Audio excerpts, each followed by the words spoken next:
பல்லு தேய்க்க நம்ம மேக்கப் மட்டும் போட்டுட்டு எங்க போறேன்னு பாத்தீங்கன்னா மைக் வாங்குறதுக்கு. ஆக்சுவலி நான் யூடியூப் தொடங்கி 5 நாள் தான் ஆகுது. அதுல 3 நாள் போட்ட வீடியோ ஃபிளாப். ஏன்னா வாய்ஸ் நல்லா இல்ல, யாரும் பார்க்கல.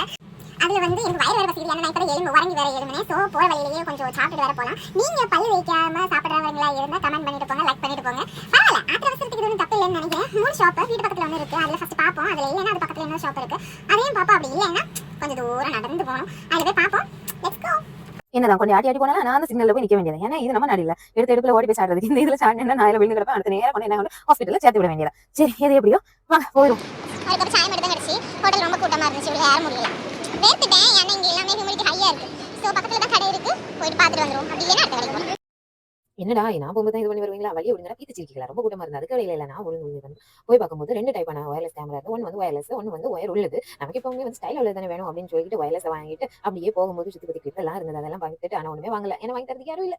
வாங்கவே இல்லை. வாங்காம அதெல்லாம் சுற்றி பார்த்துட்டு அப்படியே நேரம் வந்து அக்கா பிடிச்சி இந்த மாதம் ஸ்ப்ரே வாங்க அப்படின்னு சரி அடிக்கிற வெயிலுக்கு என் வேலை அந்த வெளில தெரியாமல் இருக்கிறது வேண்டி 2 ஸ்ப்ரே எடுத்து மேலே மேலே அடிச்சுட்டாங்க. அதையும் வாங்கிட்டு நேரம் அப்படியே வேணாம் வாங்கிட்டு அவங்க பார்க்குற ரொம்ப அழகாக வேறு இருந்தாங்க. சரி அவங்க மனசு வேணாம் வேணாம்னு சொல்லிட்டு நான் வந்து 7th பில்ல வந்து ஸ்கேனில் செக் பண்ணிட்டு அப்படியே நேரம் நான் வந்து பில் செக்ஷனில் போய் பில் செக் பண்ணிட்டு நான் வந்து நேரம் கவுண்டரில் வந்து செக் பண்ண வந்தா கவுண்டர்ல செக் பண்ண கூட வந்து எப்படி செக் பண்ணு கூட தெரியாது. அது போன கனெக்ட் பண்ணி பார்த்தா அவங்க ஊரில் எல்லா ப்ளூடூத் கூட கனெக்ட் பண்ணிட்டு இருக்காங்க. லாஸ்ட் நான் அவங்க கோவப்பட்டு எனக்கு கடையில் எதுவுமே வேணாம் அப்படின்னு சொல்லிட்டு அவங்க அடுத்த கிடைக்காது வந்து நான் வந்து ஃபர்ஸ்ட் மைக் வாங்க போவேன் அப்படின்னு நினைச்சா அதுதான் இல்லை. நான் போனது நேர சப்பல் கிடைக்கும். சப்பல் செக்ஷனுக்கு போய் ஒரு சப்பல் எடுத்து எனக்கு ஹை ஹீல்ஸ் போடுறது ரொம்ப இஷ்டம். ஆனால் இன்னைக்கு தான் எனக்கு அதுக்கான சான்ஸ் கிடைச்சு அதை வாங்கி போட்டு அதுக்கப்புறம் தான் வந்து நான் வந்து மைக் வாங்க போனேன். ஒரு வழியா மைக் கண்டுபிடிச்சிட்டேன். இது வந்து அவங்க ஓப்பன் பண்ணி தந்தாங்க. அதுக்கப்புறம் அங்கேயே வந்து கனெக்ட் பண்ணி கொடுத்தாங்க. கனெக்ட் பண்ணிட்டு எப்படி கனெக்ட் பண்ணணும்னு சொல்லி கொடுத்தாங்க. அதுக்கப்புறம் வாய்ஸ் செக் பண்ண சொன்னாங்க. வாய்ஸ் செக் பண்ணிட்டு நல்லா இருந்துச்சு ஆடியோ எல்லாம். அதனால நாங்கள் அதுவே பே பண்ணி வாங்கிட்டோம். லாஸ்ட் அங்க இருந்து ஒரு மேகி, அப்புறம் சூப்பு, அப்புறம் தம் பிரியாணி, அது கூடவே கொஞ்சம் லிவர் பெப்பர் இதெல்லாம் வாங்கி நல்லா சாப்பிட்டுட்டு அப்படியே கவுண்டர்ல வந்து பில் செக்ஷன் பண்ண வந்துட்டேன். எல்லாம் நோட் பண்ணா தெரியும் எனக்கு காலைல நான் அங்கே வந்து வாங்கி பில் பண்ணி அதை அப்பவே போட்டுக்கிட்டேன். எனக்கு அவ்வளோ ஆசையா இருந்துச்சு. என்னால பிடிக்கவும் செஞ்சிருந்தது.